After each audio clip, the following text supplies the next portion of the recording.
এতক্ষণ হয়ে গেল, কোনো এখনো আসছে না কেন? তাহলে স্কুলে আসার পর থেকে কোনো বিপদ হয়েছে? না তো, আমি যে আর পারছি না।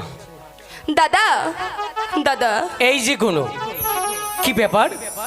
তোর এই চাঁদ মুখখানা এত মলিন কেন? কি হয়েছে বোনটি আমার, বল। দাদা আমি আর ওই স্কুলে যাব না দাদা। স্কুলে যাবি না মানে? কেন, কি হয়েছে? দাদা আর যাব না।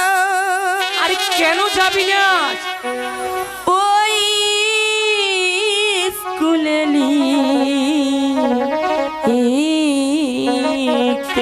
আমার কাছে বল, কি হয়েছে? দাদা আর